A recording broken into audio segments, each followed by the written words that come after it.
Ketika duduk bersama sahabat yang bekerja di Apple Incorporated di Bay Area awal tahun ini, sebuah informasi masuk membuat kepala Bosman berpikir keras, yaitu strategi penanganan ekonomi Amerika ketika pandemi yang melakukan printing money lebih dari 3 triliun dolar atau 3.000 billion dolar atau 15 kali APBN Indonesia printing money-nya. Sebagian dana tersebut dibelikan kripto yang kemudian ditahan sebentar, yang tak lama kemudian didumping, dibuang agar dunia kripto jadi hancur. Kita fokuskan informasinya. Dalam strategi cetak uang yang dilakukan untuk menangani pandemi di Amerika, maka ada 10-15% dana yang dicetak tadi ternyata sebagian dipakai untuk menyerang cryptocurrency. Begini penjelasan singkatnya. Kripto terutama Bitcoin dianggap ancaman dolar terbesar di masa depan yang harus dihancurkan dan dibantai dengan satu peluru. Printing money berbasis short selling kripto. Apa nggak teranjrit-anjrit komentar yang keluar dari ludah Bosman mendengar info itu? Aslinya di kepala sendiri memuji MMT yang juga punya nama lain New Economic Model karena ternyata MMT bisa buat senjata dalam currency war. Di sisi lain dapat ilmu lagi yang menjawab mengapa dolar masih jadi yang terkuat di dunia.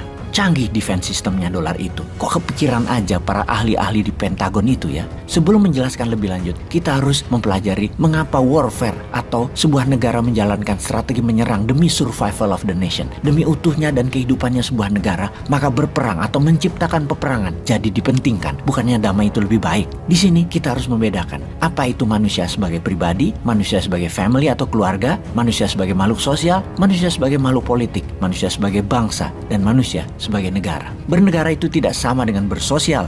Bersosial itu adalah bagian dari bernegara. Mempertahankan keutuhan negara adalah untuk melindungi bangsa, melindungi kehidupan sosial. Karena itu kebijakan era reformasi yang seakan perang itu sudah berakhir ketika Cold War berakhir di tahun 1991, ketika Soviet bubar adalah pemahaman kuno, pemahaman kolot yang ternyata ada dalam pemikiran manusia era reformasi. Pemimpin era reformasi adalah politik dan terlalu politik. Politik menjadi seni bernegara yang kelewatan, keterlaluan, sehingga kepala manusia politik 20 tahun ini yang sangat kental dengan konflik intrik kelompok dan kroni tersebut bikin masalah. Bahkan pelajaran bernegara di sekolah-sekolah jauh dari bela negara. Pemahaman dasar negaranya rendah sekali, apalagi pelajaran sejarahnya hanya hafalan. Anak muda usia 43 tahun ke bawah, generasi milenial, generasi zilenial, dan terakhir generasi penyintas COVID, rendah sekali pemahaman sejarahnya dan pemahaman apa itu bernegara. Generasi ini terkecoh oleh negara yang namanya politikus reformasi yang usianya sekarang mungkin antara 45-75 tahunan, yang saat ini banyak jadi politikus di partai dan di parlemen. Terkecoh karena seakan mereka yang paling pantas mengelola negara dan cara mereka bernegara adalah yang paling benar.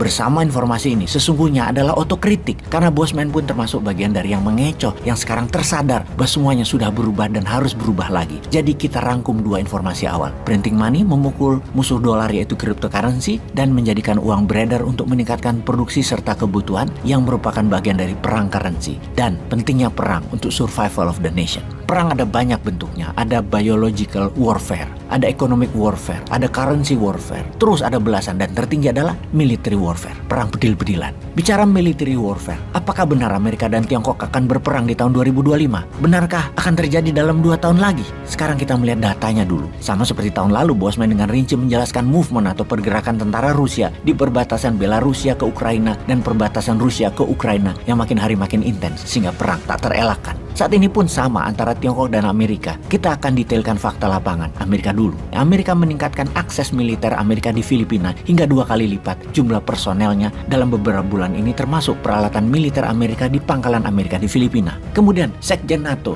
Jens Stoltenberg, tur keliling Asia serta mengajak India dan Jepang untuk bergabung dalam Fakta Pertahanan AUKUS. Kemudian pernyataan Jenderal Bintang 4 Amerika, Mike Minihan, kasaunya tentara Amerika yang dengan jelas mengatakan combat ready untuk tentara Amerika. Melanjutkan perkataan sebelumnya, I hope I'm wrong, but my God tells me we will fight in 2025.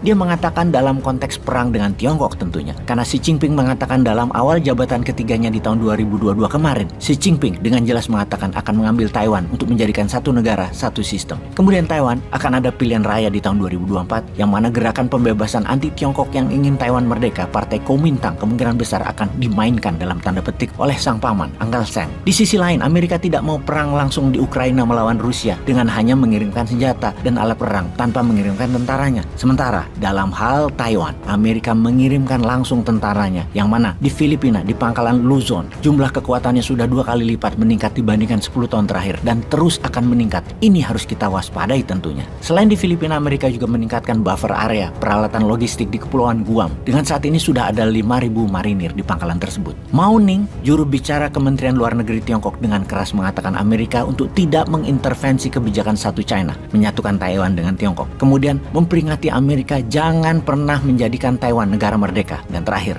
memerintahkan Amerika menyetop semua kegiatan penguatan militer di Indo-Pasifik tersebut. Sekjen NATO kemudian mengatakan, menjawab komentar pejabat Tiongkok tersebut dengan mengatakan bahwa ketegangan tidak bisa dihindari antara negara bebas demokrasi dengan negara otoriter. Sebentar, kita tajamkan kalimatnya. Negara bebas demokrasi versus negara otoriter. Agaknya disinilah kalimat propaganda sekutu oleh Jens Stoltenberg mulai diamplifikasi dengan kode negara demokrasi, negara bebas. Dengan arah bicara maksudnya adalah kalau Anda negara demokrasi, Anda harus jadi aliansi sekutu, atau Anda termasuk negara otoriter yang tidak menegakkan demokrasi yang akan diperangi. Semoga kita bersiap. Nggak tahu kita sama pejabat era reformasi ini mau dikemanakan negaranya. Ngomong dong ke rakyat untuk menjelaskan posisinya. Kalau mau perang, kita harus waspada. Masa masih memilih dagang jualan tanah air terus yang dikampanyekan meningkatkan devisa? Hati-hati langkah ke depannya. Perhatikan Indo-Pasifik. Di halaman depan Nusantara loh itu.